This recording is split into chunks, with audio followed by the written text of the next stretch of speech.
there is something deeply human about the desire to know. From the very first moment one of our ancestors looked up at the stars and wondered what they were, we have been a species defined by curiosity. We build telescopes and send probes to the edge of the solar system. We dig into the earth and carbon date the bones of creatures that walked the land millions of years before us. We decode ancient languages, reconstruct shattered pottery, and dedicate entire careers to understanding the movements of peoples who left no written record of themselves. We are extraordinarily good as a species at finding answers. And yet, for every question we have solved, history reserves a handful that refuse to yield. Some of these mysteries are tantalizing precisely because we have so much evidence. Fragments of text, ruins of buildings, traces of people who clearly lived and loved and built empires. And yet the central question at the heart of their story remains unanswered. Others are mysterious because the evidence has simply vanished, swallowed by time, by fire, by the slow dissolution of organic matter in the ground. And some are strange because the evidence we do have points in so many different directions at once that every theory seems plausible, and none of them can be proven. This is a story about those mysteries, not a collection of sensational claims or breathless conspiracy theories, but an honest, careful, deeply curious journey through some of the most baffling unsolved puzzles in human history. We will walk through ruined cities and stand beside objects that no one fully understands. We will read inscriptions that scholars have spent lifetimes trying to decode. We will follow the trails of vanished people and ask, with genuine wonder, what happened to them? Some of these questions may never be answered, and there is something oddly comforting in that. The world is large, and time is long, and history does not owe us its secrets, but asking the questions is worthwhile on its own terms, because in asking, we remember that the past was populated by real people as complex and driven and bewildered as we are, and that their stories, even the unfinished ones, are worth our attention. So, settle in. Let the day fall away behind you. We are going a long way back. We begin not with a single mystery, but with a civilization, one of the most sophisticated, most puzzling, and most tantalizingly incomplete civilizations in the entire ancient world. The Indus Valley civilization flourished roughly between 3300 BC and 1300 BC across a vast stretch of what is now modern-day Pakistan and northwestern India. At its height, it was one of the three great early civilizations of the ancient world, alongside those of Mesopotamia and ancient Egypt. And yet, in a very real sense, we know almost nothing about it. Think about what we do know, and you will appreciate how strange that admission is. The Indus Valley people built cities, real cities, planned and engineered with a sophistication that would not be matched in many parts of the world for another 1,000 years. The city of Mohenjo-Daro, discovered by archaeologists in the 1920s, is perhaps the most astonishing example. It covered an area of roughly 3 square kilometers and was home to perhaps 40,000 people at its peak, a genuinely enormous population for the ancient world. Its streets were laid out in a near-perfect grid, oriented to the cardinal directions. It had a sophisticated drainage system, with covered sewers running beneath the streets, carrying waste away from homes and public spaces. Individual houses had private bathrooms and access to clean water from wells. The city had public buildings, possibly including a great bath, a large watertight pool that may have been used for ritual purification, and what appears to have been a granary of considerable size. Harappa, another major Indus Valley city, was similarly well planned and well constructed, and these were not the only cities. Archaeologists have identified more than 1,000 sites associated with the Indus Valley civilization, spread across an area larger than modern-day Pakistan. Some of these sites are small villages, others are substantial towns. The scale of the whole enterprise is breathtaking. The Indus Valley people also had trade networks that stretched across enormous distances. Artifacts with clear Indus Valley origins have been found in Mesopotamia, suggesting that these two civilizations were in contact, exchanging goods across the Persian Gulf and through overland routes. The Indus Valley people worked with gold, silver, copper, and bronze. They made beautiful jewelry and carved tiny, exquisite seals. Small stone tablets, usually less than 5 centimeters square, engraved with animals and symbols of extraordinary delicacy. Thousands of these seals have been found, along with other objects bearing inscriptions. And that is where the mystery becomes acute, because the Indus Valley script, the writing system used by these people, has never been deciphered. It is one of the most frustrating puzzles in the history of linguistics. The script consists of somewhere between 400 and 600 distinct signs, used in sequences that appear on the seals, on pottery, on copper tablets, and on other objects. Scholars have been studying it seriously for nearly a century, and despite sophisticated computer analysis, despite the application of every known technique for deciphering unknown scripts, despite the dedicated work of dozens of brilliant linguists and archaeologists, nobody knows what it says. Nobody knows what language it represents.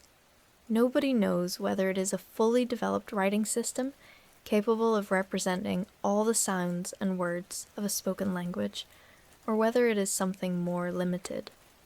Perhaps a system for recording names or goods, like the earliest Mesopotamian proto-writing. Part of the problem is that there is no bilingual text, no Rosetta Stone equivalent, nothing written in both the Indus Valley script and a language we already understand. Part of the problem is that the inscriptions are very short. Most of them contain fewer than 10 signs, which gives statisticians and linguists very little to work with. And part of the problem is that we do not know with certainty what language the Indus Valley people spoke, which makes it difficult to test theories about what the script might represent. There are hypotheses. Some scholars argue that the language belongs to the Dravidian family, which includes Tamil, Telugu, Kannada, and other languages still spoken in southern India today.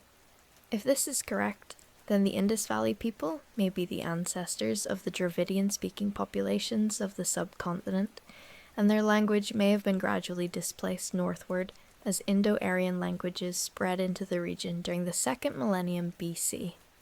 Other scholars argue for a connection to the Munda languages, spoken by tribal populations in parts of central and eastern India. Others have proposed that the language was a now extinct isolate, related to nothing we know. And a small but vocal minority of scholars has argued that the Indus Valley script is not a writing system at all, but rather a system of symbols used for non-linguistic purposes: religious, administrative, or decorative. This last hypothesis is controversial and has been vigorously disputed by the majority of scholars in the field, but it illustrates the depth of the uncertainty. Even the most basic question, is this a writing system, remains contested. And then there's the question of what happened to the Indus Valley civilization. Around 1900 BC to 1700 BC, the great cities began to decline. Mohenjo-daro and Harappa were gradually abandoned. Population shifted eastward into the Ganges plain and southward into Gujarat.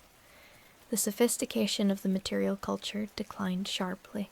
The urban phase of the civilization was over. Why? This is another question that has generated enormous debate. For a long time, the most popular explanation was invasion. The idea that nomadic Indo-Aryan peoples swept down from the steppes of Central Asia and destroyed the Indus Valley cities, replacing their civilization with the Vedic culture that would eventually produce the Sanskrit texts and the religious traditions that evolved into Hinduism. This theory was partly inspired by passages in the Rig Veda, one of the oldest texts in any Indo-European language, that describe the god Indra as a destroyer of forts and cities. Archaeologists in the mid-20th century pointed to skeletons found in the upper layers of Mohenjo-Daro as evidence of violent death, and the invasion hypothesis seemed plausible. More recent scholarship has largely moved away from this explanation. The skeletal evidence, when re-examined, does not clearly indicate massacre. The supposed destruction layers in the cities do not align well chronologically with the proposed invasions, and genetic and archaeological evidence increasingly suggests that the transition from the Indus Valley civilization to the later Vedic culture was a gradual process involving migration and cultural interaction over centuries, rather than a sudden violent conquest. The leading explanations today focus on environmental factors. There is strong evidence that the climate in the Indus Valley region shifted significantly during the 2nd millennium BC, with monsoon rainfall declining and rivers changing course. The Sarasvati River, a major river mentioned repeatedly in the Rig Veda and long thought to be mythological, appears to have been a real river that dried up around this time, possibly because of tectonic activity and the capture of its tributaries by other river systems. The loss of the Sarasvati, combined with changing rainfall patterns, may have undermined the agricultural foundations of the civilization, leading to population dispersal, economic decline, and the gradual abandonment of the cities. But this is still a hypothesis, not a certainty, and even if environmental factors played a major role in the collapse, they do not explain everything. They do not explain the script. They do not tell us what the Indus Valley people believed, what stories they told, what gods they worshipped, what they called themselves. Until someone cracks the code of those small stone seals, the Indus Valley civilization will remain one of history's most eloquent silences, a vast, sophisticated human world that existed in full color and is now visible to us only in outline. From one great silence, we move to another, and this one is set not in the dusty plains of South Asia, but in the sun-drenched waters of the eastern Mediterranean. The Bronze Age collapse. If you're not familiar with this term, prepare yourself for one of the most dramatic events in ancient history. An event so catastrophic, so widespread, and so poorly understood that it stands as perhaps the greatest historical mystery of the ancient world. The Late Bronze Age, roughly from 1600 BC to 1200 BC, was a period of extraordinary sophistication and interconnectedness in the eastern Mediterranean and Near East. Great civilizations flourished side by side, trading with each other, corresponding in a shared diplomatic language, Akkadian, written in cuneiform script, and maintaining complex networks of commerce and political alliance. The Egyptian New Kingdom was at the height of its power, with pharaohs like Rameses II ruling over a vast empire that stretched from Nubia in the south to the Levant in the north. The Hittite Empire dominated Anatolia, modern-day Turkey, and had fought Egypt to a draw at the Battle of Kadesh around 1274 BC, resulting in what is often called the world's first recorded peace treaty. The Mycenaean Greeks controlled much of mainland Greece and the Aegean islands, building palace complexes at Mycenae, Tiryns, Pylos, and other sites. The Minoans had flourished on Crete for centuries. Cyprus was a major center of copper production. The city of Ugarit on the Syrian coast was a cosmopolitan trading hub, where merchants from Egypt, the Hittite Empire, Mycenae, and Cyprus rubbed shoulders in the markets. From as far away as Afghanistan or Central Asia to fuel the bronze industries of the entire region. Luxury goods, ivory, gold, lapis lazuli, fine textiles, flowed along these trade routes in all directions. Diplomatic correspondence was regular and extensive. The Amarna letters, a cache of clay tablets found in Egypt, preserve the correspondence between Egyptian pharaohs and the rulers of neighboring kingdoms, full of requests for gold, complaints about delayed shipments of goods, and the careful diplomatic language of an interconnected world. And then, over the course of roughly 50 years, between approximately 1200 BC and 1150 BC, it all collapsed. The Mycenaean palace centers were destroyed, many of them burned and never rebuilt. The palace at Pylos, in particular, shows evidence of hasty defensive preparations. Arrowheads scattered near the entrance, records suggesting emergency requisitions of rowers and soldiers, followed by catastrophic fire. The linear B writing system used by the Mycenaeans disappeared entirely, and Greece entered a dark age of several centuries during which literacy was apparently lost. The Hittite Empire collapsed completely and essentially ceased to exist. Ugarit was destroyed and never rebuilt. The last tablets found there include a desperate letter describing enemy ships offshore, requesting urgent military assistance, and apparently never sent. Egypt survived, but barely. The new kingdom weakened dramatically, and the empire retracted. Cyprus was severely disrupted.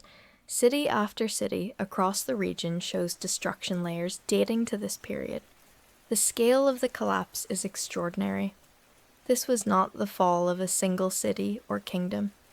This was the simultaneous destruction of an entire interconnected civilization across an enormous geographic area, and we still do not fully understand why. The traditional explanation, and the one that appears in the ancient sources themselves, involves a mysterious group called the Sea Peoples. Egyptian records, particularly from the reign of Rameses III around 1175 BC, describe waves of invaders arriving by sea from the north and west, destroying everything in their path. Rameses claims to have defeated them in a great battle, and the reliefs at Medinet Habu depict the conflict in dramatic detail. The Sea Peoples are described with various ethnic names: the Peliset, the Cheker, the Shekelesh, the Denyen, the Weshesh, and their origins have been debated for over a century. Some scholars have identified the Peliset with the Philistines of the Hebrew Bible, who do appear in Canaan shortly after this period. Others have seen connections to various Aegean and Anatolian peoples. But the Sea Peoples hypothesis, while certainly accounting for some of the destruction, cannot explain everything. For one thing, the destructions in the Aegean, the collapse of the Mycenaean palaces, appear to begin slightly before the main Sea Peoples invasions described by Rameses. For another, some sites show destruction without evidence of subsequent occupation by new peoples, suggesting that the destroyers moved on rather than settled. And the sheer scale of the collapse, affecting societies across such a vast area almost simultaneously, is difficult to explain through invasion alone. Modern scholarship has moved toward a more complex, multi-causal explanation. Climate change appears to have played a significant role.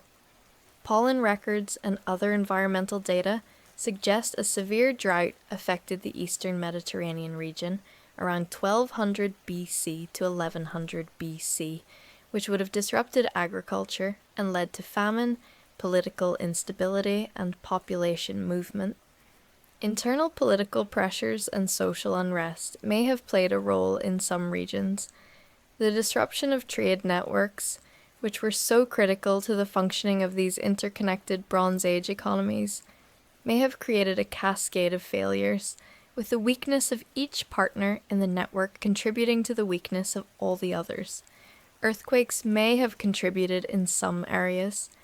The truth is probably a combination of all these factors, interacting in ways we can only partially reconstruct. A drought reduces food supplies, putting pressure on governments that depend on agricultural surplus. Political instability leads to military conflict. Disrupted trade means that tin and copper no longer arrive reliably, crippling bronze industries and military capacity. Migrating populations, desperate, hungry, displaced, sweep through regions already weakened by drought and internal conflict. The destruction of a major trading city like Ugarit severs key nodes in the commercial network. further undermining the economies of surviving states. And the whole interconnected system, which had been so productive and sophisticated during the centuries of its flourishing, proves catastrophically vulnerable to disruption precisely because of its complexity and interdependence. It is a story with uncomfortable resonances for our own time, but it remains, at its core, a mystery. We cannot be certain which factors were most important. We cannot trace the specific sequence of events with the precision we would like. We have the ruins and the destruction layers and the desperate last letters, but the full story, the human story of the kings and farmers and merchants and sailors who lived through this catastrophe, is lost. We have been dwelling in the very ancient past. Let us move forward in time to a mystery that is in some ways more intimate, because it involves not the fall of a whole civilization, but the disappearance of a single, specific group of people in a specific place, within a time frame that should be well within the reach of the historical record. The Roanoke Colony. In the summer of 1587, a group of 117 Englishmen, women and children, including a newborn baby named Virginia Dare, the first English child born in the Americas, were left on Roanoke Island, off the coast of what is now North Carolina, by the expedition's governor, John White. White sailed back to England to gather supplies. He intended to return within a few months. Instead, because of the war with Spain and the famous business of the Armada, he was unable to secure a ship back to Roanoke for 3 years. When he finally returned in August of 1590, he found the colony abandoned. The settlers had vanished. Their buildings had been dismantled. The only clues left behind were 2 carved inscriptions, the word Croatoan carved on a post, and the letters CRO carved on a nearby tree. White believed these carvings indicated that the colonists had moved to Croatoan Island, modern-day Hatteras Island, where a friendly Native American group called the Croatoan people lived. He wanted to sail there immediately to look for them, but storms and other difficulties prevented him from making the journey, and the search for the lost colonists was effectively abandoned. For over 4 centuries, the fate of the Roanoke colonists has remained one of the most enduring mysteries in American history. The possibilities range from the grim to the hopeful. The colonists may have attempted to sail back to England on their own and been lost at sea. They may have been killed by hostile Native American groups, possibly the Secotans or the Powhatans. They may have tried to move inland and perished from starvation or disease. Or, and this is perhaps the most intriguing possibility, they may have been absorbed into a Native American community, living out their lives in ways that blended English and indigenous cultures. There is some suggestive evidence for this last scenario. When English settlers arrived in the Chesapeake Bay region in the early 17th century, reports circulated of Native American communities in the interior that had members who appeared to have European characteristics, people with grey eyes who wore European-style clothing, who lived in stone houses rather than wooden ones, and who were said to be able to read and write. These reports were intriguing, but never followed up systematically. John Smith mentioned hearing such accounts. Other early colonists referenced them, but the English were not particularly motivated to investigate, and the evidence remained anecdotal. Archaeological work has continued into the 21st century. Excavations on Hatteras Island have found artifacts of English origin in layers dating to the late 16th century, a signet ring, fragments of early English pottery, mixed with indigenous artifacts. This suggests, at minimum, that there was contact between English people and the Croatoan community, which is not surprising given what White himself recorded. But whether this contact represents the presence of the Roanoke colonists specifically is difficult to prove. The so-called Dare Stones, a series of inscribed rocks found in the 1930s and 40s, supposedly written by Eleanor Dare, Virginia Dare's mother, describing the fate of the colony, were extensively investigated and found to be almost certainly fraudulent, likely the work of a single creative forger. They are not considered credible evidence. What we are left with is an absence, and the two carved words. Croatan. It is an evocative mystery precisely because the stakes feel personal. These were real people. A baby, a governor's daughter, craftsmen and farmers and adventurers who had crossed the Atlantic in search of a new life. They had names and faces and hopes, and they simply vanished, leaving behind nothing but a word carved in wood, as if they had tried to leave a message for the person who would come looking for them. Staying in the world of disappearances, but moving an ocean and several centuries away, we come to one of the most discussed and argued over mysteries in the history of exploration. What happened to the Franklin expedition? In May of 1845, two ships of the British Royal Navy, HMS Erebus and HMS Terror, sailed from England under the command of Sir John Franklin, a veteran Arctic explorer, with the goal of completing the Northwest Passage, the long-sought sea route through the Arctic waters north of Canada that would connect the Atlantic and Pacific Oceans. The ships carried 129 men, supplies for 3 years, and the most sophisticated technology available to the Royal Navy at the time. They were well provisioned, well equipped, and commanded by an experienced officer. There was no particular reason to expect disaster. The last confirmed sighting of the expedition by outsiders occurred in July of 1845, when two whaling ships encountered Erebus and Terror, moored to an iceberg in Baffin Bay, waiting for conditions to allow them to proceed westward. The crews appeared healthy and in good spirits. After that, nothing. The ships sailed into the Arctic, and they did not come back. When they had not returned by 1848, the British Admiralty began organizing search expeditions. Over the following decade, more than 40 separate search expeditions were sent into the Arctic, making it one of the most extensive search operations in the history of exploration. Most found nothing. In 1850, a cairn was discovered on Beechey Island, along with the graves of 3 crewmen who had died during the first winter of the expedition. This established that the ships had wintered at Beechey Island in 1845 to 1846. But where had they gone after? The critical piece of written evidence was found in April of 1859 by a search expedition led by Francis Leopold McClintock. On King William Island, a note was found in a cairn, a standard form used by Arctic expeditions to record their position and status. The note had been written twice at 2 different times. The first entry, dated May 28, 1847, reported that the ships had successfully navigated through the channels north of King William Island and were now frozen in the ice near the island's northwest coast. Everything was well. 24 officers and men had died since leaving England, but the expedition was otherwise in good order. The second entry, written around the margins of the same note in a different hand, and dated April 25, 1848, told a very different story. Sir John Franklin had died on June 11, 1847, just 2 weeks after the first entry was written. The ships had now been icebound for a year and a half.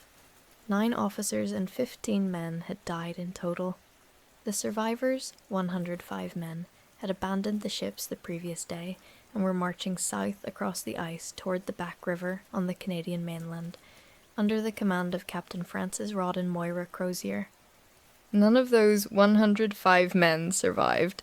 In the years and decades following this discovery, more evidence accumulated. Inuit oral traditions recorded encounters with groups of white men marching south across the ice, some of them clearly ill, pulling heavy sledges. Some of these men reportedly reached the mainland and pushed south, but eventually died, apparently of starvation and exposure. Scattered artifacts were found across King William Island and along the southern coast, silverware engraved with officers' crests, navigation instruments, personal items, suggesting a desperate march that ended in death for everyone involved. Why did they die? Starvation and exposure are the obvious answers, but they raise further questions. The men had ample supplies, at least initially. They were trained Royal Navy sailors, accustomed to harsh conditions. Why were they unable to survive? Two main factors have emerged from subsequent analysis. First, lead poisoning. The expedition's food supplies were sealed in cans soldered with lead, a common practice at the time, but one that posed serious risks, since the lead could leach into the food, especially the acidic foods like tinned vegetables. Analysis of the bones of the 3 men buried on Beachy Island, along with bones found elsewhere along the route of the retreat, showed significantly elevated levels of lead, consistent with lead poisoning, sufficient to cause neurological impairment, weakness, and impaired judgment. If the officers and crew were suffering from chronic lead poisoning during the critical period when they needed to be making good decisions and moving efficiently, it could explain why the expedition failed so catastrophically. Second, scurvy. Despite having supplies of lemon juice, a known preventive for scurvy, the expedition may have run short, or the juice may have degraded in storage. Scurvy causes weakness, joint pain, bleeding, and ultimately death, and it would have severely impaired the ability of the retreating men to march and survive. There are also darker elements to the story. Inuit accounts described evidence of cannibalism among the final survivors, and forensic analysis of bones found on King William Island in later decades confirmed cut marks consistent with the butchering of human bodies, supporting the idea that some of the men did resort to eating the dead in their final extremity. The discovery that some of the bones had been boiled in pots, presumably to extract marrow and fat, makes the final days of the Franklin expedition almost unbearably grim to contemplate. But even with all this evidence, questions remain. Exactly when did Franklin die, and of what cause? What decisions did Crozier and the other surviving officers make during the long months of the second winter? Why did the men abandon so much useful equipment when they abandoned the ships? And why did they march south toward the Back River, rather than northwest toward known British outposts? In recent years, the physical locations of the ships themselves were discovered. Erebus was found on the seafloor in Queen Maud Gulf in September of 2014, and Terror was found in Terror Bay on King William Island in September of 2016. Both ships were remarkably well preserved. The cold Arctic waters had kept them in extraordinary condition, and underwater surveys revealed the ship's interiors still largely intact, with artifacts still in their original positions. The ongoing archaeological work on these wrecks promises to add more detail to our picture of the expedition's final years. But the full human story, the long, cold, desperate months of the second winter, the decision to abandon ship, the march across the ice, remains partially in shadow, as remote and cold as the landscape where those 105 men walked to their deaths. From the frozen north, we travel to warmer climes and an earlier century, and to a mystery that sits at the intersection of art, chemistry, and human ambition. Who were the medieval and Renaissance artists who achieved the extraordinary quality of glassmaking we see in the great cathedral windows of Europe? And, more specifically, what was the secret of the particular deep, saturated blue that glows in the windows of Chartres Cathedral in France? Chartres bleu. If you have ever stood inside the Cathedral of Notre Dame de Chartres on a sunny day, you will understand immediately why this colour has captivated people for 800 years. The windows of Chartres, created in the 12th and 13th centuries, produce a quality of light that is almost supernatural. A deep, luminous blue that seems to glow from within, flooding the interior of the cathedral with a colour that has no real equivalent in modern experience. Pilgrims and tourists and art historians have stood in that light for centuries and struggled to describe what makes it so extraordinary. The windows of Chartres are among the best preserved examples of medieval stained glass in the world. Remarkable, given that they have survived 800 years, 2 world wars, they were carefully removed and stored during both, and the ordinary wear of centuries. And yet, despite careful scientific analysis, the precise recipe for Chartres blue has never been definitively reproduced. Modern glassmakers can create blue glass. They cannot create glass that looks quite like Chartres blue. The blue color in medieval glass generally comes from cobalt. Cobalt oxide added to the molten glass creates a blue tint.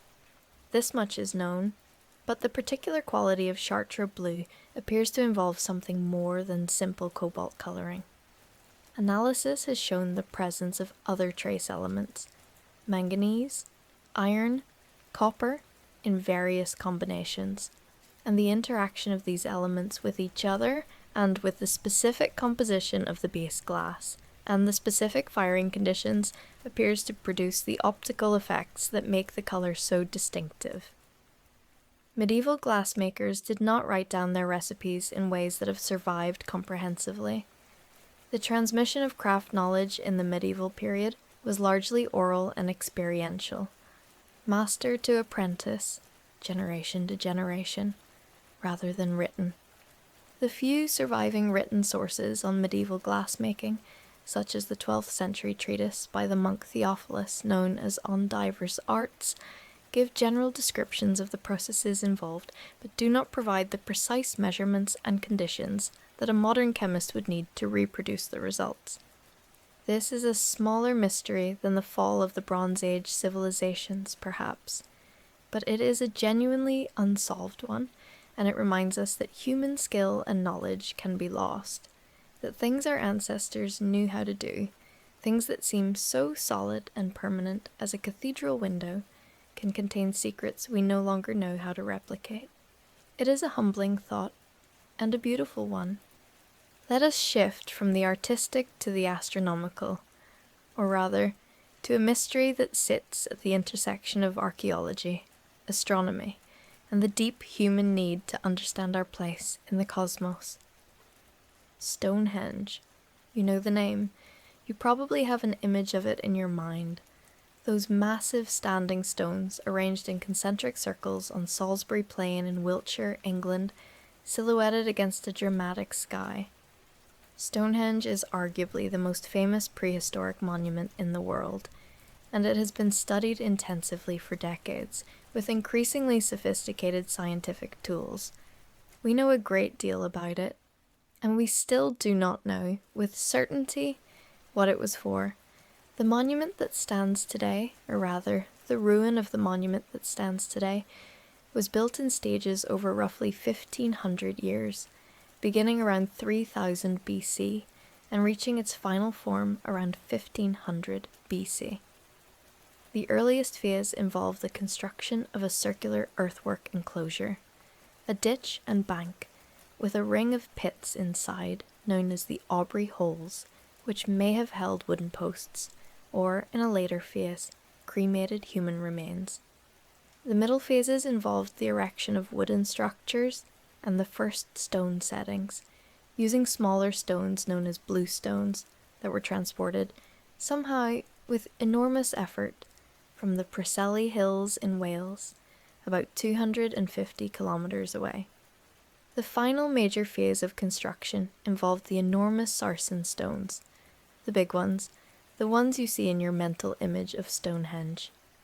These sarsens, some of them weighing up to 25 tons, were quarried from a site at Marlborough Downs, about 25 kilometres north of Stonehenge, and transported to the site by methods that are still debated. They were then shaped with stone tools, a process of extraordinary labour, and raised upright, with lintels placed horizontally across the top of the paired uprights to form the iconic trelathon structures. The precision of the construction is remarkable. The lintels were shaped with a slight curve to follow the arc of the circle, and connected to the uprights with mortise and tenon joints, like wooden joinery translated into stone. All of this was done without metal tools, without the wheel, or with a very early form of it, without writing and, as far as we can tell, by a society that left no written record of itself whatsoever. The people who built Stonehenge are known to us only through their bones, their pottery, and their monuments. We know that Stonehenge is astronomically aligned.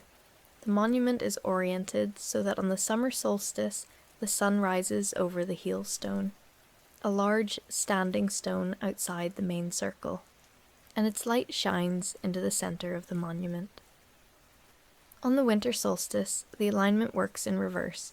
The setting sun is framed by the great trilithon at the monument's heart. These alignments are too precise to be accidental. The builders clearly cared deeply about the movements of the sun, and possibly the moon as well. The monument has other alignments that have been linked to lunar cycles, though these are more contested.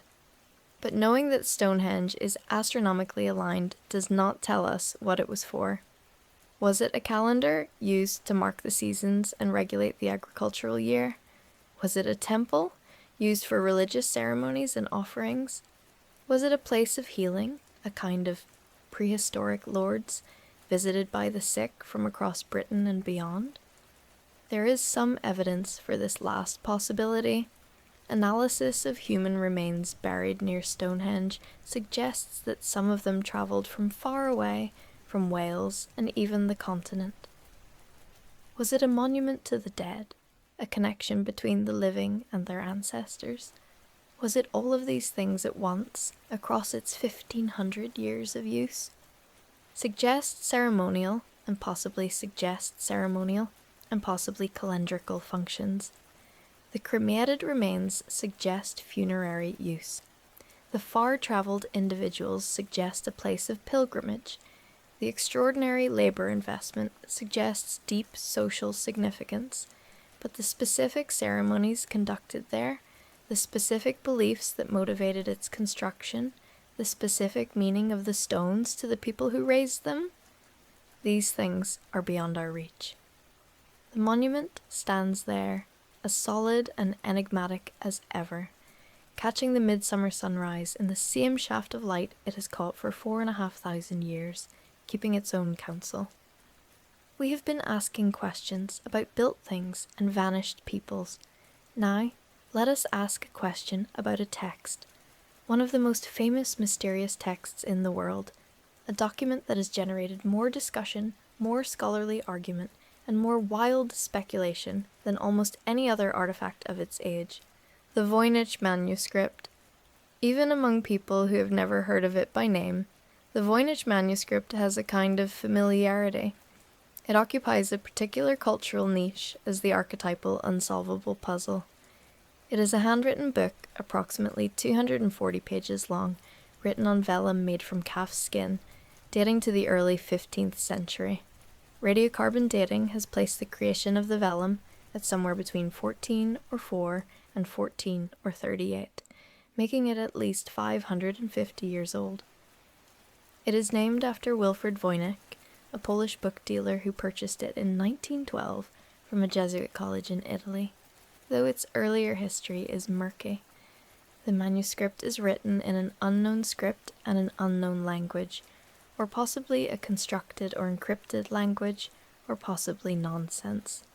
It is illustrated throughout with peculiar drawings, strange plants that do not correspond to any known species, astronomical and cosmological diagrams, figures of naked women in green pools connected by elaborate tubing, and pages of dense text accompanied by recipes or instructions of some kind.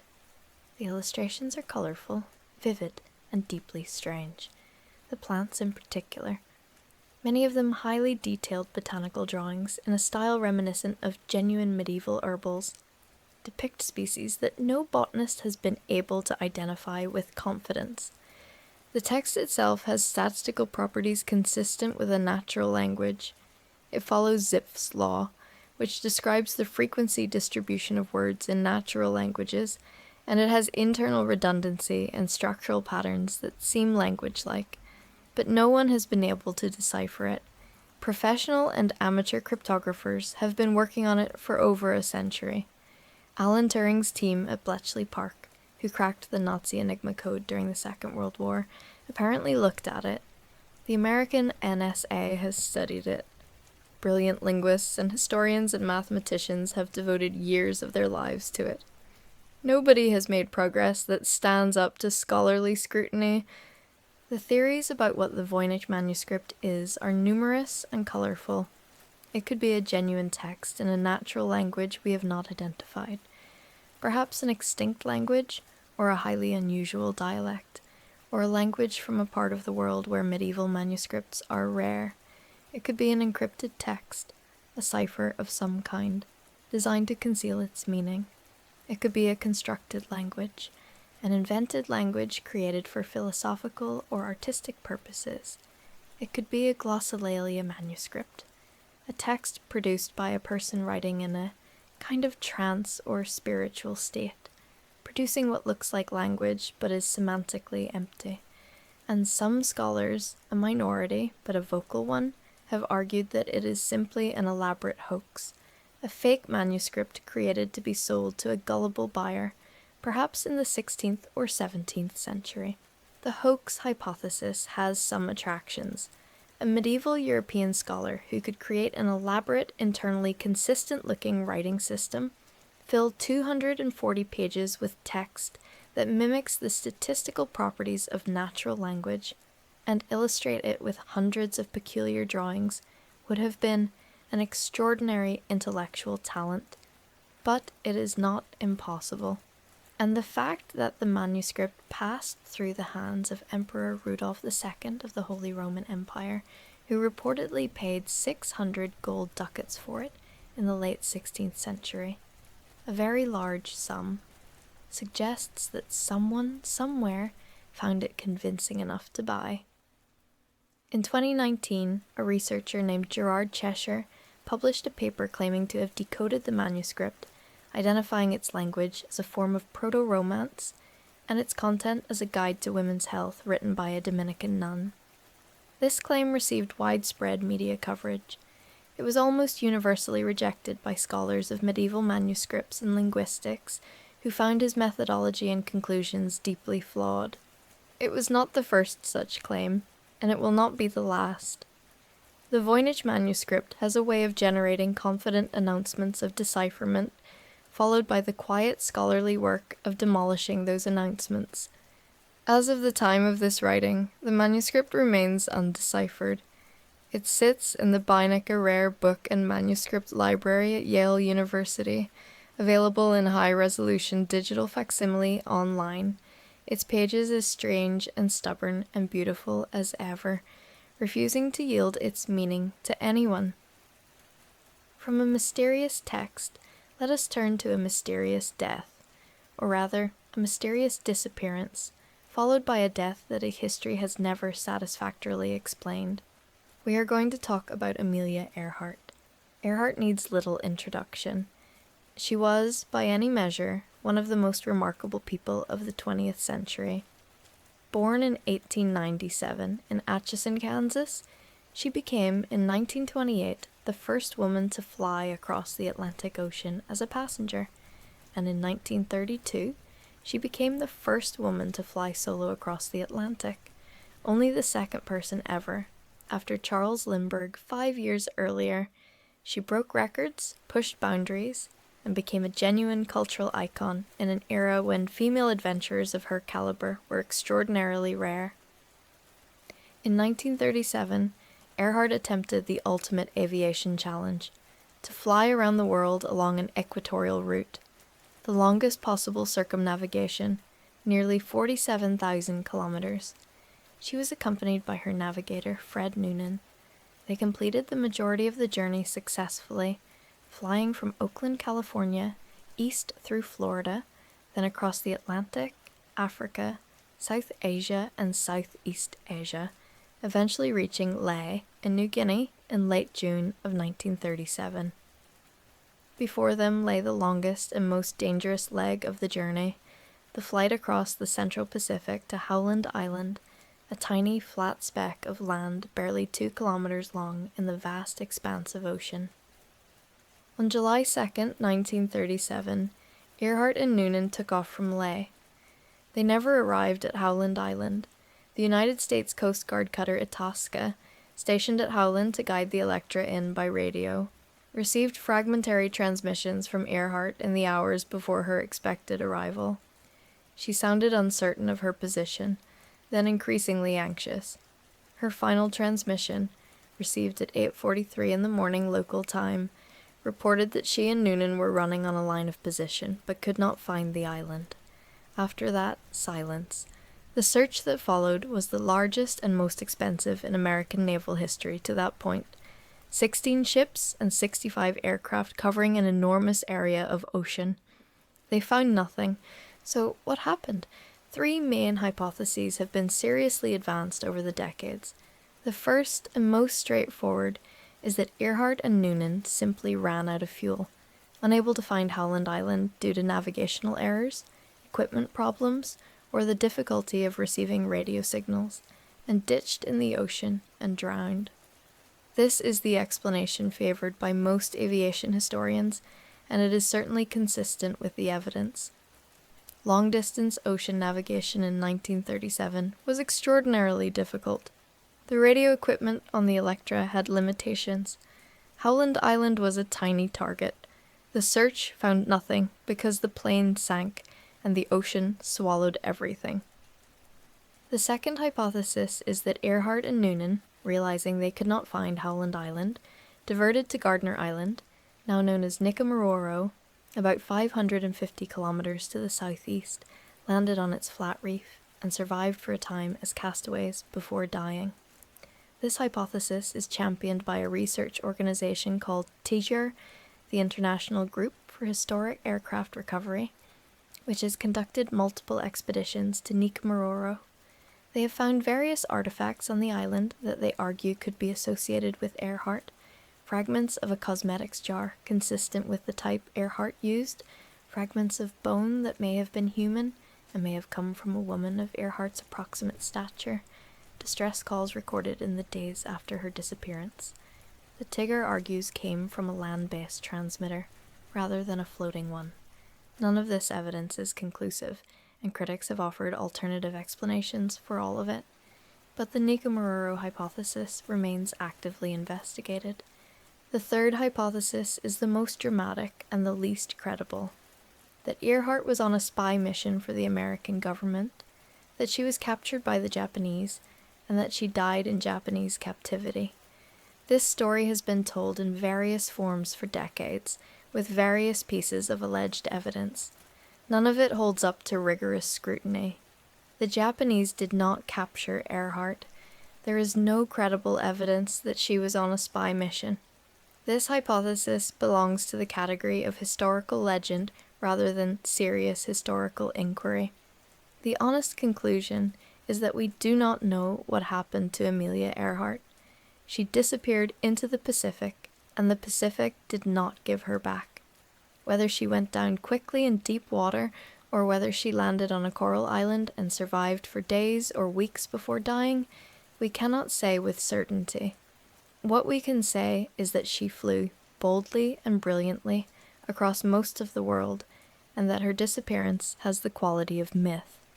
The hero who ventures to the edge of the known world and does not return. We have covered enormous ground in this first section.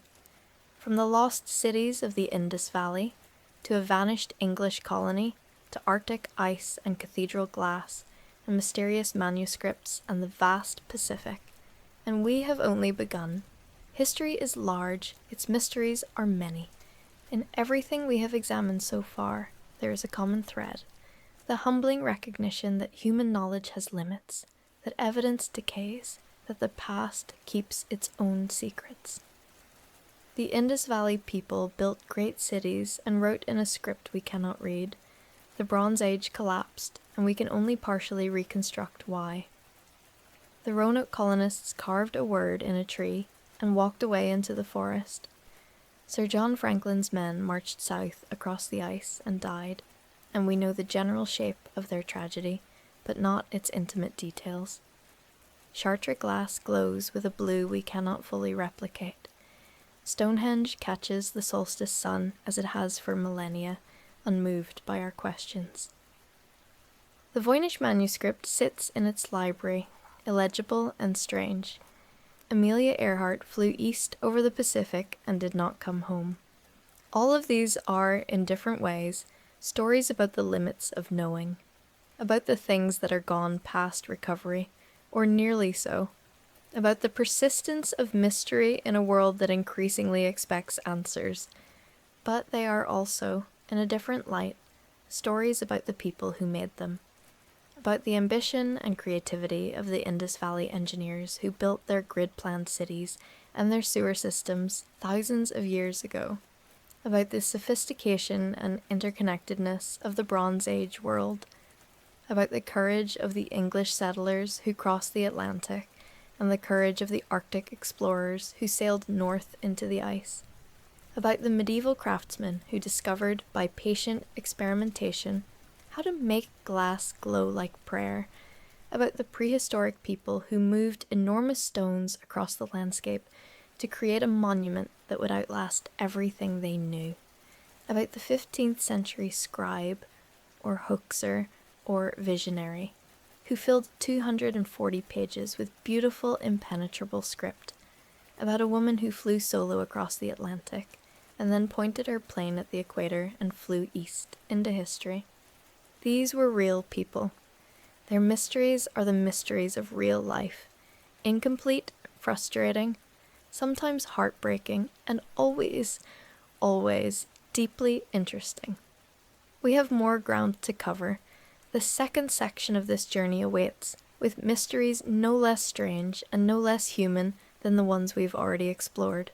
We left off with the observation that history's mysteries are, at their core, human stories. Stories of ambition and creation and courage and disaster, whose final chapters have been lost. In this second half of our journey, we are going to continue that exploration, pushing into corners of the past that are no less strange and no less fascinating than the ones we have already visited. We begin with something that has puzzled engineers, archaeologists, and curious people for generations. Not the how of ancient construction, exactly, but the how at a level of precision that seems, on first encounter, almost impossible. The stones of Pumapunku. Pumapunku is part of a larger archaeological complex called Tiwanaku, located near the southern shore of Lake Titicaca in what is now Bolivia. The Tiwanaku culture flourished for roughly 1,000 years, from approximately 300 AD to 1100 AD, and at its height it was one of the most important civilizations in the pre-Columbian Andes, with an estimated urban population of several tens of thousands and a sphere of influence that extended across much of the central Andes. The site of Tiwanaku itself is vast and complex, with temples, platforms, carved stone gateways, and evidence of sophisticated agricultural and water management systems. But Pumapunku, a specific section of the Tiwanaku complex, is in a class of its own when it comes to puzzling the people who study it. What makes Pumapunku extraordinary is not simply the size of the stones, though some of them are enormous, with the largest estimated to weigh somewhere around 130 tons, but the precision of their cutting and shaping. The stones at Pumapunku are cut with a regularity and a fineness of detail that is, frankly, hard to reconcile with the tools and techniques we typically associate with pre-Columbian Andean construction.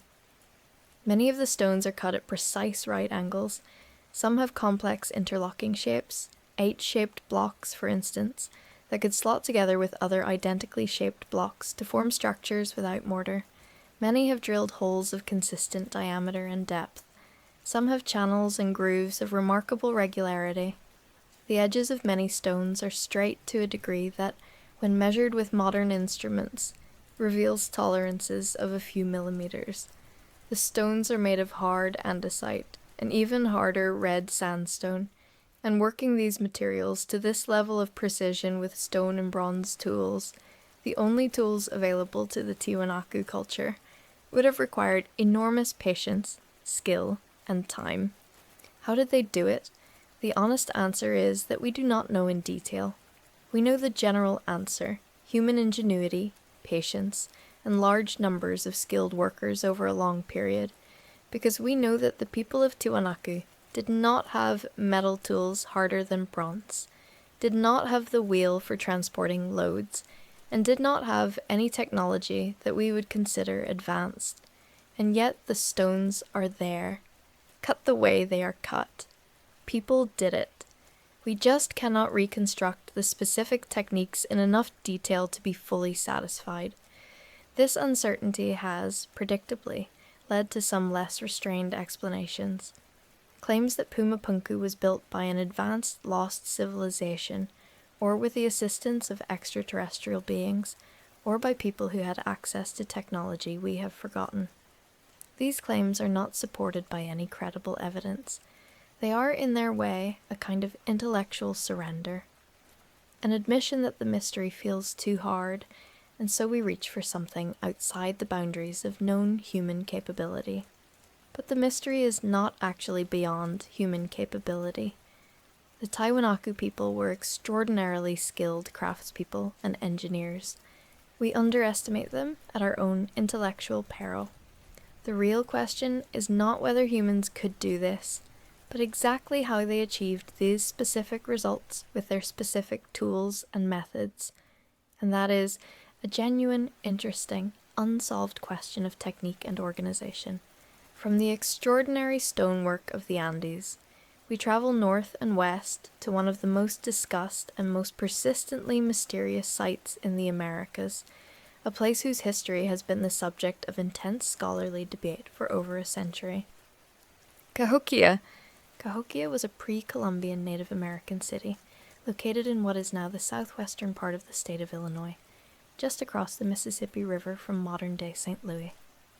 At its peak, around 1100 AD, it was the largest city north of Mexico, home to perhaps 10,000 to 20,000 people, possibly more. This was a genuinely substantial urban centre, comparable in size to many contemporary European cities. London in the 11th century had a population of around 15,000 to 25,000 people. Cahokia was in that league. The site covers an area of roughly 14 square kilometres and contains over 100 earthen mounds of varying sizes and shapes. The largest of these, Monk's Mound, is the largest pre-Columbian earthwork in the Americas and one of the largest earthen structures in the world. It rises about 30 metres above the surrounding plain in 4 terraces, covers an area at its base of roughly 6 hectares, larger than the Great Pyramid of Giza at its base, and contains an estimated 814,000 cubic meters of earth, all of it placed by human hands, basket load by basket load, over many generations of construction. On top of Monk's Mound, there was almost certainly a large wooden building, probably a chief's or priest's residence, or a ceremonial structure that would have been visible for great distances across the flat floodplain. The layout of Cahokia is deliberate and oriented. The main ceremonial plaza, Grand Plaza, covers roughly 19 hectares and was laboriously levelled and compacted, a massive engineering project in its own right. The mounds are arranged around this central space in ways that appear to reflect cosmological and ceremonial organization. There is evidence of a large circle of wooden posts, sometimes called wood henge, that served as a solar calendar, with alignments marking the solstices and equinoxes. And then, around 1300 AD, Cahokia was abandoned. The population declined. The city was empty by the time European explorers reached the region in the 17th century. The local Native American peoples whom the French encountered, the Illiniwek Confederation and others, had oral traditions about the mounds, but did not appear to be the direct descendants of the Cahokians, or at least did not identify themselves as such. Why did Cahokia collapse? As with so many of the mysteries we have examined, the answer is probably multi-causal, and environmental factors almost certainly played a role. There is evidence of a major flood around 1150 AD that may have damaged the agricultural systems that supported the city. There is evidence of climate deterioration associated with the onset of the Little Ice Age, a period of cooling temperatures that began around 1300 AD, which would have reduced agricultural productivity in the region. There may have been political instability and social fragmentation.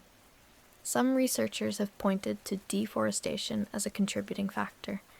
Building Cahokia's mounds and wooden structures required enormous amounts of timber, and the surrounding landscape may have been significantly depleted by a century or more of heavy construction.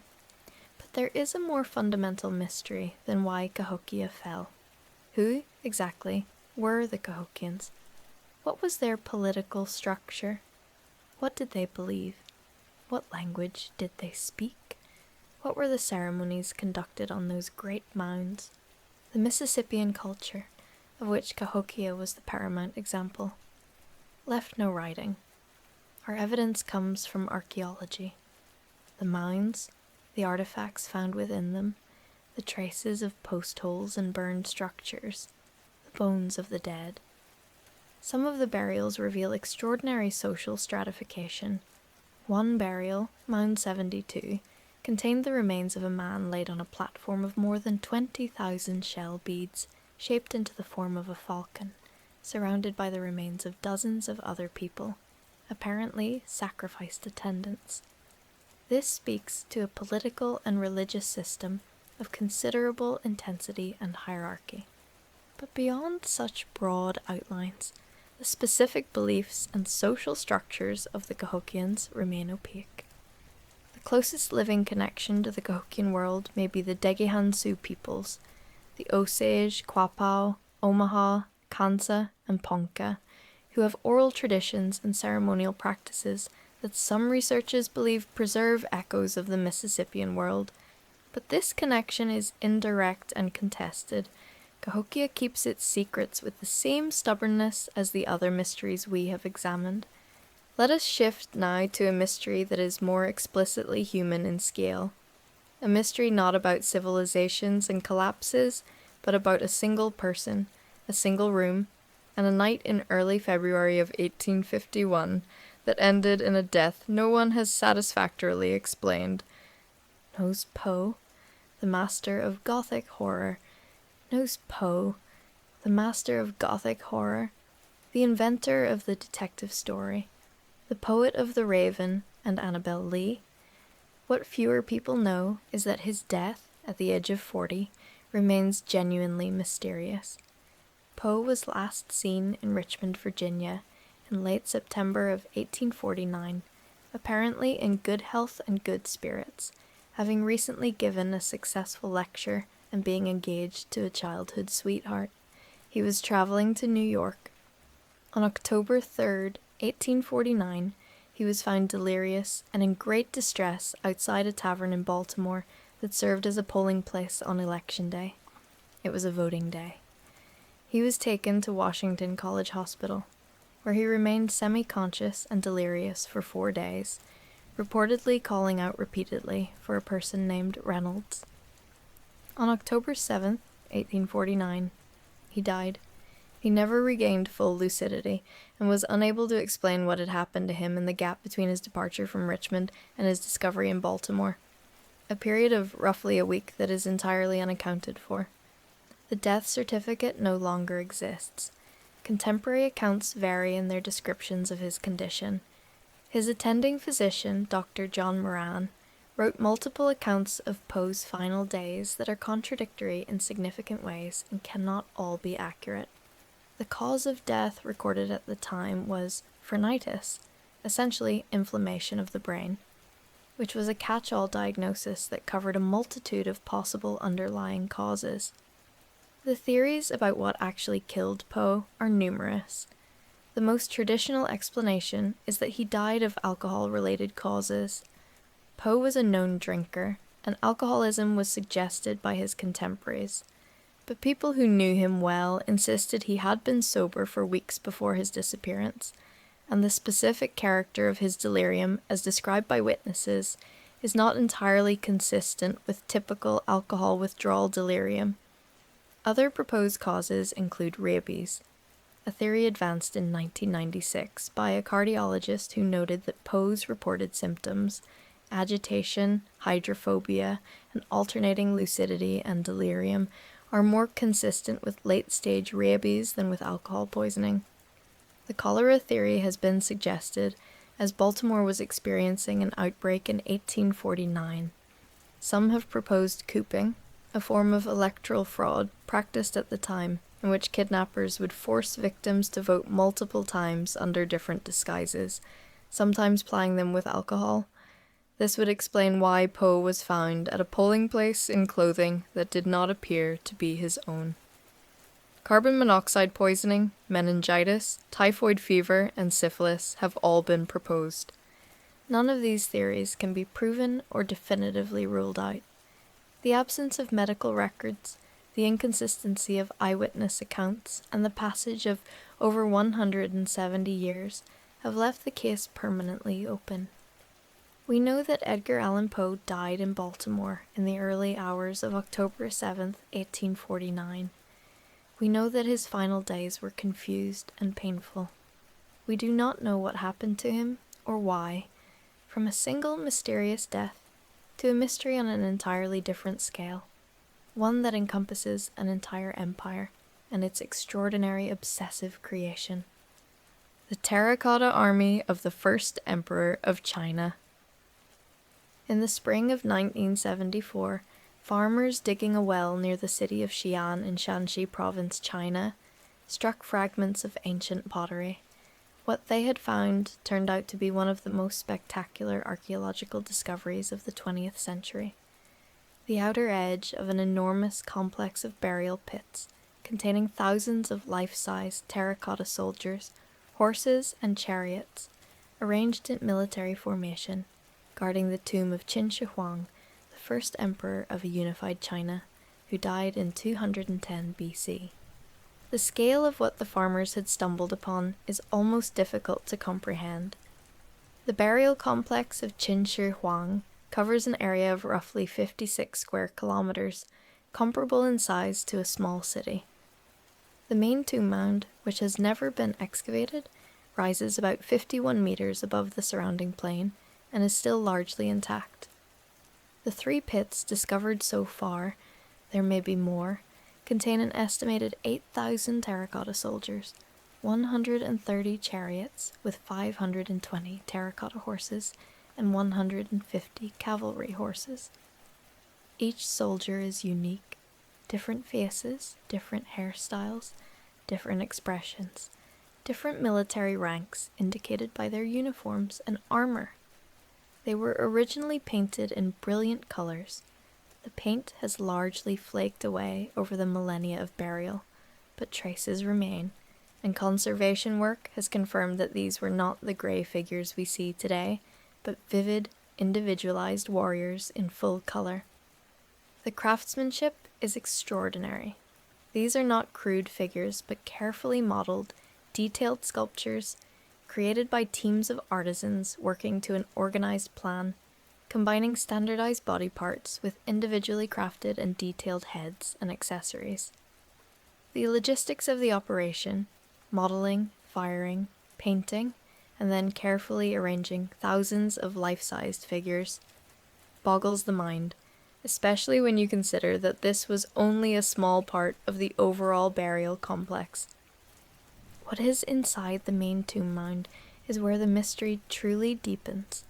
The mound has never been excavated, partly because of its enormous scale and the technical challenges involved, and partly because Chinese authorities have deliberately chosen to wait until archaeological and conservation technology has advanced sufficiently to allow proper excavation without damaging what might be inside. The ancient Chinese historian Sima Qian, writing roughly a century after the emperor's death, described the tomb's interior in his monumental historical work, Records of the Grand Historian. According to Sima Qian, the tomb contained a model of the entire empire of Qin, with rivers of flowing mercury, a ceiling decorated with depictions of the stars and heavens, and extraordinary treasures of every kind, all guarded by automatic crossbow traps to kill any would-be robbers. For a long time, Sima Qian's description was treated as poetic exaggeration, the sort of elaboration that ancient historians routinely indulged in when describing the tombs of great rulers. But in recent decades, geochemical surveys of the soil around the tomb mound have revealed significantly elevated levels of mercury, consistent with the presence of large quantities of liquid mercury inside the sealed tomb. This does not prove that Sima Qian's account is accurate in all its details, but it strongly suggests that at least some of what he described is true. The tomb has been robbed. There is evidence of ancient disturbance at some points in the complex, but the main mound appears to be largely intact. What is inside remains one of archaeology's greatest unanswered questions. Will the rivers of mercury be real? Will the ceiling of stars be there? Will the traps still work, or will they have degraded over 2,200 years? And what else might be inside? Records, objects, artistic treasures that could tell us more about the most transformative political figure in Chinese history. We do not know, and we may not know for decades to come if the Chinese government's deliberate and responsible approach to the excavation continues. Some mysteries are ones we have chosen, for good reasons, to let rest a little longer.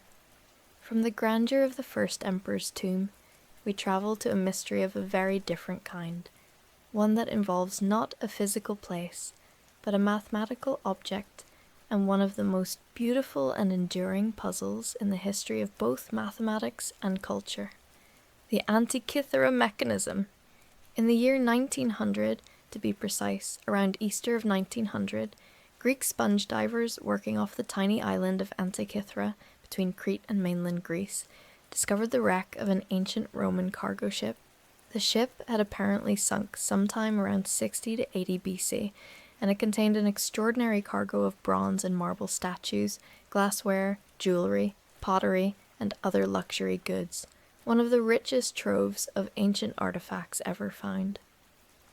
Among the encrusted lumps of corroded bronze recovered from the wreck was something that, on first examination, looked like an unremarkable clump of rusted metal.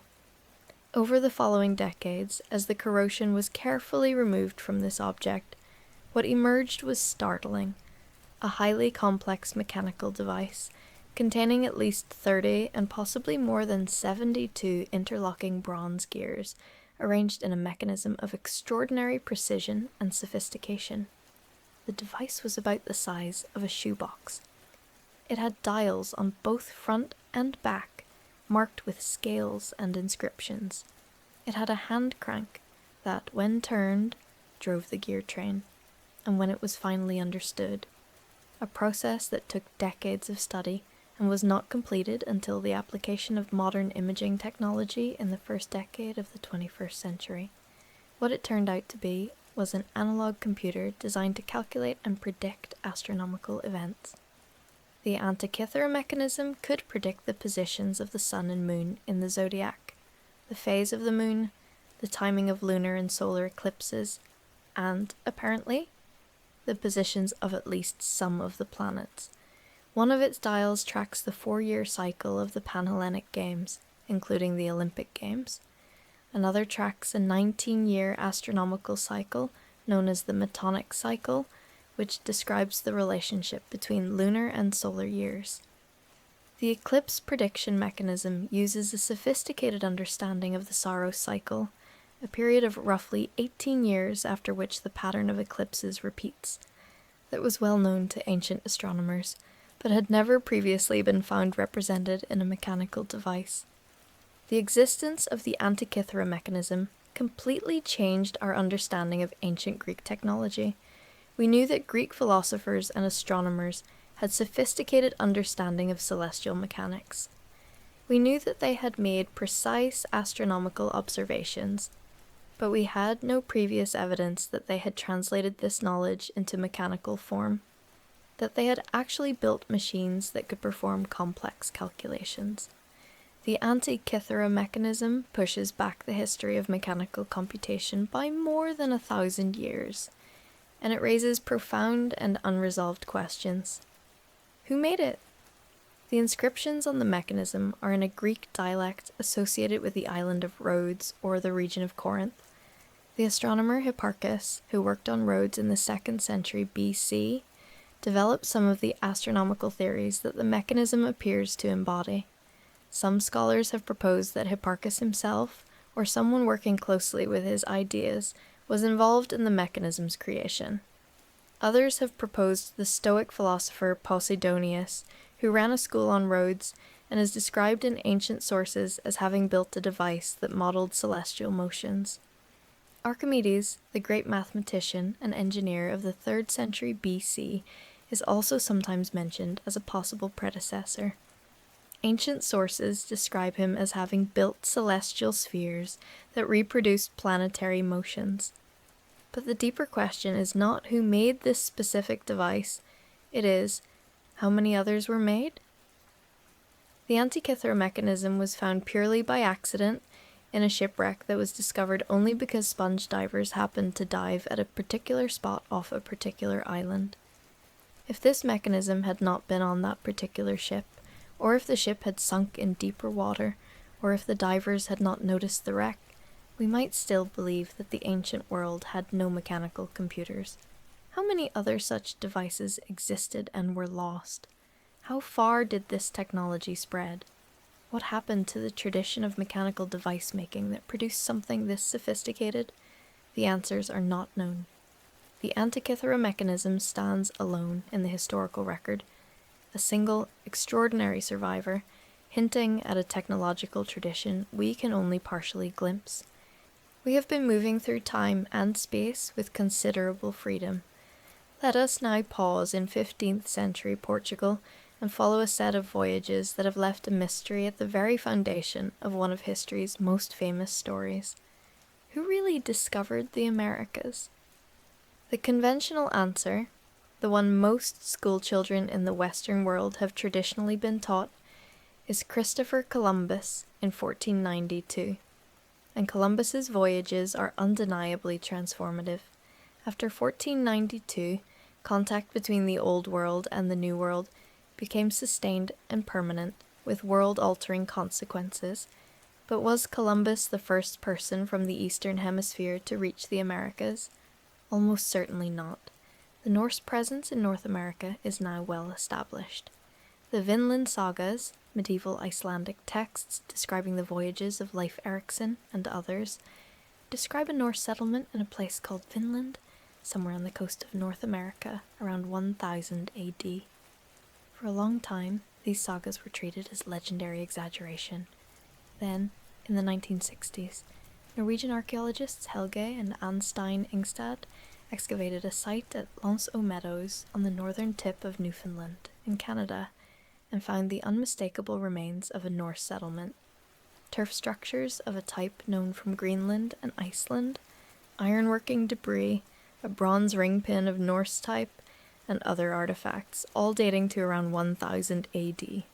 The Norse had been in North America 500 years before Columbus. This is now established historical fact. But the Norse settlement at L'Anse aux Meadows appears to have been short-lived, perhaps occupied for only a decade or two before being abandoned, probably because of conflict with the indigenous peoples, the Norse called Skraelings. The Norse presence did not lead to sustained contact or colonization. They came, they built, and they left. Were there other pre-Columbian contacts between the Old World and the New? This is where the mystery becomes genuinely open and contested. There are numerous theories, some credible, some not, about various peoples who may have reached the Americas before Columbus. The most seriously discussed is the possibility of pre-Columbian contact between Polynesia and South America. Polynesian navigators were arguably the greatest seafarers in human history.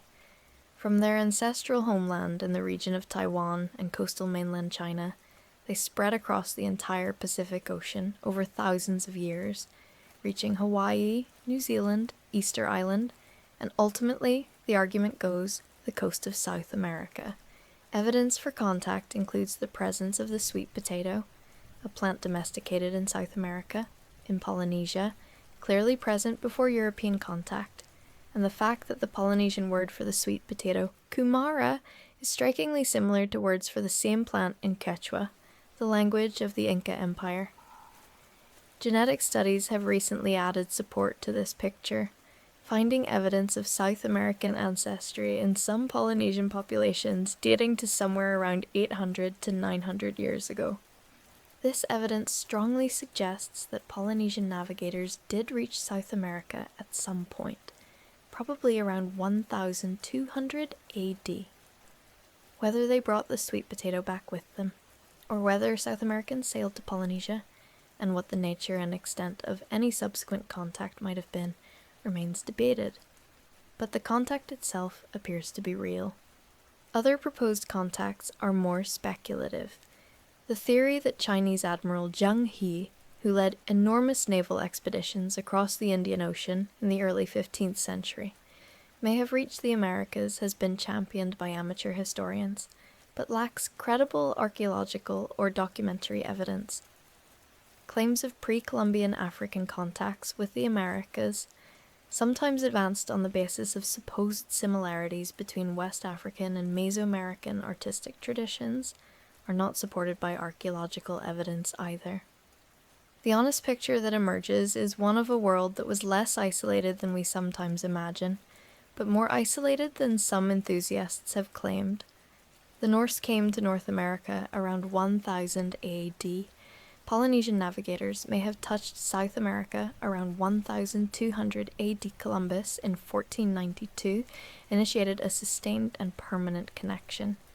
And the indigenous peoples of the Americas had, of course, their own histories of exploration and migration across the two continents, stretching back tens of thousands of years. The original discoverers, if discovery is the right word for coming to a land and making it your home. From questions of who discovered what, let us move to a mystery that is in some ways more intimate. The question of what happened to a specific, well-documented group of people in a specific, well-documented place, within living memory of written records.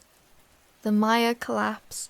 The classic Maya civilization flourished in the lowlands of what is now southern Mexico, Guatemala, Belize, and Honduras for roughly 600 years, from approximately 250 AD to 900 AD. At its height, it was one of the most remarkable civilizations in the pre-Columbian Americas, and indeed, in the ancient world. The Maya developed a fully realized writing system, one of only a handful of genuinely independent writing systems ever invented by humanity. They developed sophisticated mathematics, including the concept of zero. They created an extraordinarily precise calendar system. They built vast cities, Tikal, Calakmul, Palenque, Copan, Caracol, with soaring pyramid temples, elaborate palaces, ball courts, and plazas. They produced a rich artistic tradition in stone carving, pottery, mural painting, and manuscript making. Their knowledge of astronomy was precise enough to predict solar eclipses and track the movements of Venus with remarkable accuracy. And then, in the space of roughly 100 years, between approximately 800 AD and 900 AD, the great classic Maya cities of the southern lowlands were abandoned. One by one, the monuments stopped being erected. The royal courts ceased to function.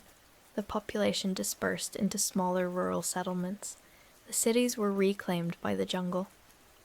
By the time Spanish conquistadors arrived in the early 16th century, the great classic cities were long abandoned and largely forgotten, and the Maya people, who certainly survived and continue to thrive to this day, were living in smaller communities, primarily in the northern Yucatan Peninsula and the highlands of Guatemala. What happened? Why did one of the most sophisticated civilizations in the ancient Americas essentially collapse within a single century? The short answer, based on decades of intensive research, is a combination of drought, warfare, political fragmentation, agricultural exhaustion, and possibly epidemic disease. But the details matter enormously, and the relative weighting of these factors is still debated. Paleoclimatological evidence, from lake sediments cave formations called speleothems, and other sources, has revealed a series of severe droughts in the southern Maya lowlands during the 9th century AD, coinciding almost precisely with the period of collapse. These droughts appear to have been among the most severe in the region's climate history over the past several thousand years. The classic Maya cities were densely populated, with population densities comparable to some modern cities in the developing world, and they were entirely dependent on rainfall for their water supply. The limestone geology of the region meant there were few surface rivers, and the Maya relied on large reservoirs and sophisticated water management systems to supply their cities. A severe and prolonged drought would have been catastrophic. But drought alone cannot explain everything. Some cities collapsed earlier than others. Some survived longer than expected. Some regions appear to have experienced more political turmoil than others, independent of rainfall patterns.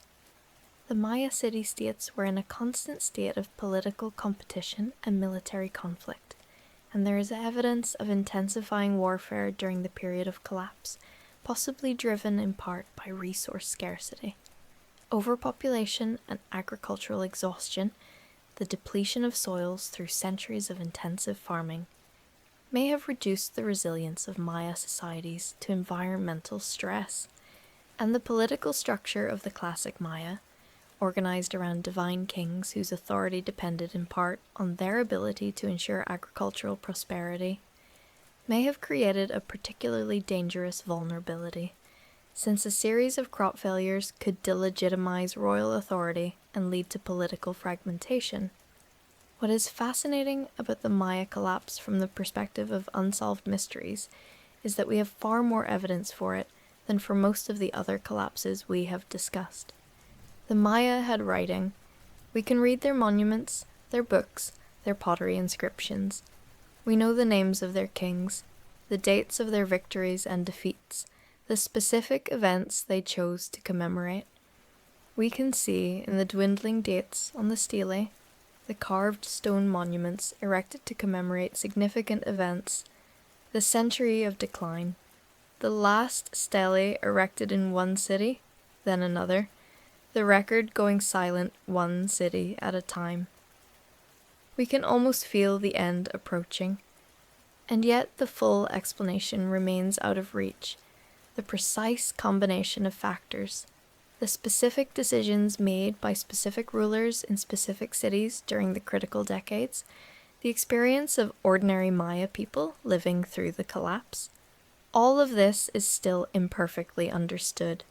History gives us evidence, and it gives us silence, and the silence is never quite complete. We come now to a mystery that involves not a civilization or a place, but a question. One of the deepest questions in the history of science and human thought. It is a mystery that has been pondered for over 2,000 years, generated enormous scholarly controversy, and may or may not ever be finally resolved. Where is Atlantis? The immediate response to this question, from many educated readers, will be, Atlantis is nowhere, because it never existed. It was a philosophical fiction invented by the Greek philosopher Plato, and this is indeed the most defensible scholarly position. But the story is interesting enough, and the debate lively enough, that it deserves careful examination. Atlantis appears in two of Plato's dialogues, Timaeus and Critias, written around 355 to 360 BC. In these texts, Plato describes Atlantis as a powerful naval empire that ruled much of the ancient world around 9,000 years before Plato's own time, which would place it around 9,600 BC. It was located beyond the Pillars of Hercules, the Strait of Gibraltar, in the ocean to the west, the Atlantic, which takes its name partly from this tradition. After a period of corruption and moral decline, it was punished by the gods and sank beneath the ocean in a single catastrophic day and night. The scholarly consensus, established over centuries, is that Atlantis was Plato's invention, a literary device, a philosophical thought experiment, used to illustrate ideas about the corruption of power and the dangers of hubris. Plato was a philosopher who used myths and stories throughout his work to make philosophical points. The account of Atlantis has all the hallmarks of a Platonic mythological construction, a perfect society that became corrupt, a divine punishment, a moral lesson. And yet the story has inspired endless searching, theorizing, and arguing for a simple reason. Plato presents it not as a myth, but as history. He has his characters specifically insist that it is a true account, not a fiction. And some details of the description, the placement of Atlantis beyond the Strait of Gibraltar, the description of a sophisticated civilization with advanced technology and a powerful navy, have led some people to wonder whether Plato was drawing on real historical memories, perhaps much distorted through the passage of time and the compression of genuine catastrophic events. The most intriguing hypothesis connecting Atlantis to real history involves the Minoan civilization of Crete and the catastrophic eruption of the volcano at Thera, modern-day Santorini, around 1600 to 1550 BC. The Minoans were an extraordinary Bronze Age civilization with a sophisticated palace culture, a writing system, linear A, which, like the Indus Valley script, has never been fully deciphered, extensive trade networks, and a naval presence across the Aegean. The eruption of Thera was one of the largest volcanic eruptions of the past 10,000 years. It destroyed much of the island, generated enormous tsunamis, and deposited ash across a vast area. The Minoan civilization declined sharply in the period following the eruption, probably as a result of the volcanic effects and the subsequent incursion of Mycenaean Greeks into Crete. Could this, the sudden catastrophic destruction of an island civilization by a volcanic eruption, be the real kernel of history that Plato's Atlantis story is built on? It is possible. The timing does not match well. Plato places Atlantis 9,000 years before his time, not 900, which would be the rough interval separating his era from the Thera eruption. But if we allow for the possibility that Plato or his sources exaggerated the time interval by a factor of 10, then the Minoan Thera hypothesis becomes more plausible. And there are details in Plato's description, the sophisticated civilization, the naval power, the sudden catastrophic end, that fit the Minoan story reasonably well. Other proposed locations for Atlantis have included the floor of the Atlantic Ocean, various Caribbean islands, the Azores, Antarctica, before its presumed ice-free ancient period, Spain, Ireland, the Black Sea, and many others. None of these hypotheses has produced compelling evidence. The oceanographic surveys of the Atlantic floor have not revealed any sunken continent, and the geology of the Atlantic does not support the possibility of a large landmass having sunk in the period described. The likeliest answer remains that Plato invented Atlantis for philosophical purposes, perhaps drawing on real memories of the Thera eruption and the Minoan decline, and that no literal sunken continent awaits discovery. But the mystery endures, as it always has, because human beings find it irresistible to imagine a lost golden age beneath the waves. Let us end our journey with two mysteries that are in some ways smaller in scale than the collapse of civilizations, but no less fascinating. Indeed, perhaps more so, because they involve specific human puzzles of the kind that feel more immediately graspable. The first is the mystery of Shakespeare's identity. This may seem like familiar territory. The Shakespeare authorship question is well known and has a reputation as a fringe obsession, but setting aside the more theatrical claims of the authorship debate, there is a genuine historical puzzle here, and it is worth stating it clearly. William Shakespeare of Stratford-upon-Avon was a real person. He was born in April of 1564, worked as an actor and theatrical shareholder in London, and died in April of 1616.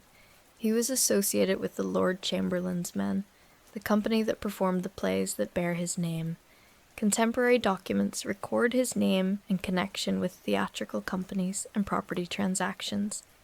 There is no serious question that this man existed. The question, and it is a real question, even if the answers proposed by authorship skeptics are often less than convincing, is how much we can actually know about his relationship to the plays and poems that bear his name. The historical record for Shakespeare's life is thinner than one might expect for someone of his fame, and it is almost entirely silent on the subject of his literary activity. We have no letters by Shakespeare, we have no manuscripts in his hand, we have no records of him being celebrated as a writer during his lifetime by his Stratford neighbours. We have 6 signatures, all on legal documents, spelling his name differently each time. The will that he left at his death, a detailed and specific document, makes no mention of books, manuscripts, or literary legacy. This has led some people, beginning in the 19th century and continuing to the present, to argue that the man from Stratford could not have written the plays, and that the true author was someone else. Francis Bacon, Christopher Marlowe, the Earl of Oxford, Edward de Vere, or various other candidates. These arguments typically rest on the assumption that the plays reveal a level of knowledge, of law, of court life, of foreign travel, of classical literature, that a man of Shakespeare's relatively modest background could not have possessed. The mainstream scholarly view, held by the overwhelming majority of Shakespearean scholars, is that William Shakespeare of Stratford did write the plays, and that the apparent problems with the historical record are explained by the general thinness of documentation for ordinary people in the Elizabethan era, by the fact that plays were not considered serious literature in the way that poetry was, and by the simple reality that writers often write about things they have not personally experienced. The specific anti-Stratfordian candidates all have significant problems with their own candidacies.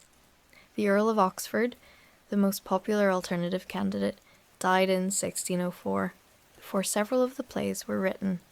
But the mystery of Shakespeare's inner life, of who he actually was as a person, what he thought, what he felt, how he understood the extraordinary works he produced, remains real and permanent. We have the plays and the poems. We have very little else. The man behind the work is, in an important sense, as lost to us as the Indus Valley people behind their seals. And now, finally, a mystery that takes us almost to the present, and one that involves not an ancient script or a sunken civilization, but a simple, haunting disappearance. The Sodder children. Of their 9 children escaped. The other of their 9 children escaped. The other 5, Maurice, Martha, Louis, Jenny, and Betty, ranging in age from 5 to 14, did not. The house burned quickly and thoroughly, and by morning it was gone. The assumption was that the 5 missing children had perished in the fire, but then the doubts began to accumulate. The fire's cause was never definitively established.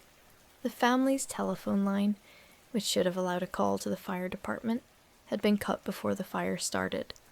2 of the children's bodies were recovered, but they showed no signs of burning, a fact that troubled the family.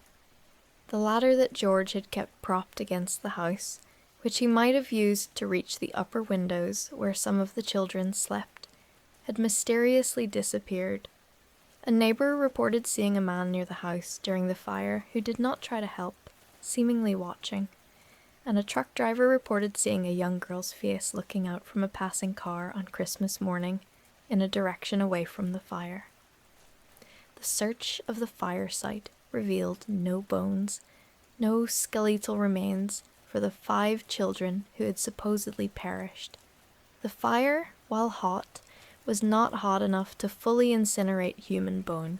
The remains of the family's animals, also killed in the fire, were found. Why were no human remains found?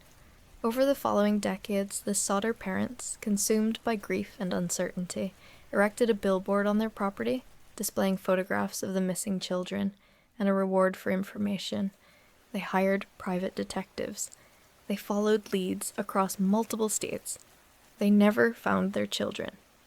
Then, in 1968, more than 20 years after the fire, the Sodder family received a photograph in the mail. The photograph showed a young man, perhaps in his late 20s or early 30s, with a note on the back identifying him as Louis Sodder. The handwriting was said to resemble that of the missing boy. The photograph was never definitively identified, and no return address was included. The Sodder case has never been solved. The official conclusion remains that the 5 children died in the fire, but the missing remains, the cut telephone line, the vanished ladder, the photograph received 2 decades later, and the consistent testimony of witnesses who believed they saw the children alive after the fire have kept the family's doubt, and the public's alive for 3/4 of a century. George Sodder died in 1969, still searching. Jenny died in 1989. The billboard stood on the family property until it was taken down after Jenny's death. It had stood there for over 40 years. Whether the Sodder children died in the fire or were taken, and if taken, by whom and why and to where, no one knows. It is a small, human, aching mystery, with no ancient civilization to contextualize it, and no philosophical dimension beyond the simplest and most heartbreaking one. Where did the children go? And so, we arrive at the end of this journey, through the long shadow of the unknown. We have covered thousands of years and dozens of mysteries. We have stood in the ruined cities of the Indus Valley and tried to read inscriptions that have defeated every scholar who's attempted them. We have traced the outlines of the Bronze Age collapse, that catastrophic unraveling of an entire interconnected world. We have followed the Roanoke colonists into the forest and found nothing but a carved word. We have read the desperate last note left in a cairn on King William Island and imagined the 105 men who marched away from their icebound ships and did not survive. We have tried to replicate a blue that medieval craftsmen achieved through methods they never wrote down. We have stood in the shadow of Stonehenge and asked what the people who built it were doing there. We have turned the pages of a manuscript that may or may not mean anything. We have flown east over the Pacific with Amelia Earhart and not come back. In the second half of our journey, we visited the precision-cut stones of Pumapunku and the earthen pyramids of Cahokia. We puzzled over the death of Edgar Allan Poe in a Baltimore hospital, delirious and calling out a name we do not recognize. We contemplated the sealed tomb of the first emperor and the rivers of mercury that may or may not flow through it. We held the Antikythera mechanism in our minds and tried to understand how civilization without electricity built a working mechanical computer 2,000 years ago. We reconsidered who discovered the Americas and found the answer more complicated than the standard story. We followed the classic Maya cities as they went silent, one by one, in the jungle. We looked for Atlantis in the deep places of the ocean and the fire-shadowed ruins of Minoan Crete. We thought about William Shakespeare and how little we really know about the man who wrote the greatest body of literature in the English language. And we sat with the Sodder family's grief, and the billboard with the photographs of the missing children, and the photograph that arrived in the mail 23 years after the fire. These mysteries are very different from one another in scale, in age, in the nature of the evidence, in the possibilities that remain open, but they share something important. Each of them represents the limit of what we can know. Each of them marks a place where the evidence runs out, or contradicts itself, or points in too many directions at once. Each of them is a reminder that history is not a complete record, but a collection of fragments, pieces of a vastly larger whole, most of which has simply not survived. And yet, in all of these mysteries, even the most ancient and most opaque, we can feel the presence of real people. the craftsmen who ground and polished and engraved those tiny Indus Valley seals, perhaps in a workshop somewhere in Mohenjo-Daro, in the 3rd millennium BC. The scribes and diplomats who wrote frantic letters as the Bronze Age world crumbled around them. The Roanoke colonists who carved Croatoan in a post and hoped someone would understand. The sailors of the Erebus and Terror who wrote that first hopeful note and could not have imagined, as they wrote it, what the next year would bring. The medieval glazier who discovered, by some combination of skill and luck and patient experiment, how to make light move through blue glass in that particular way. The prehistoric labourers who dragged enormous stones across miles of English downland because something, some belief, some need, some vision of the cosmos demanded it. The writer or visionary or hoaxer who sat down and filled 240 pages with impenetrable script. Amelia Earhart, flying east over the Pacific on July 2nd, 1937, watching the dawn come up over an ocean that went on forever. These people were as real as you are. Their lives were as full and complicated and immediate as yours. They had names and faces and histories and relationships and private thoughts. Most of them are gone so completely that we do not even know those things about them. But the traces they left, the ruins and the records and the objects and the mysteries, are evidence that they lived, that they thought, that they created and struggled and wondered. We are not so different from them. We too will leave fragments. Most of what we know and do and build will not survive.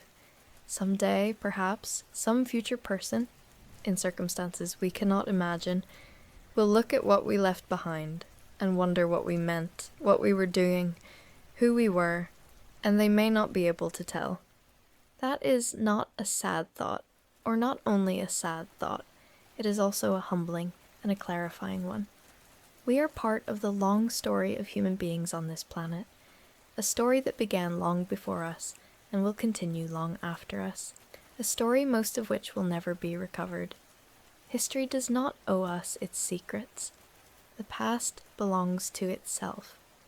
But we can ask, we can dig and study and analyze and imagine and wonder. We can stand in the shadow of Stonehenge at midsummer and watch the sun come up over the heelstone and feel the question pressing in from all sides. What did this mean to the people who built it? We can hold the tiny Indus Valley seal in our imagination and trace the symbols that no one can read. We can follow the trail of the Franklin expedition north into the Arctic in our minds and feel the cold close in. We can ask, and asking, we remember that the world is ancient and large and full of things we do not understand. And there is something in that, something beyond frustration, something closer to wonder, that makes the asking worthwhile. The mysteries remain. They always will. And that is, in its own quiet way, a remarkable thing. Sleep well, dream of the deep past, and all the stories it keeps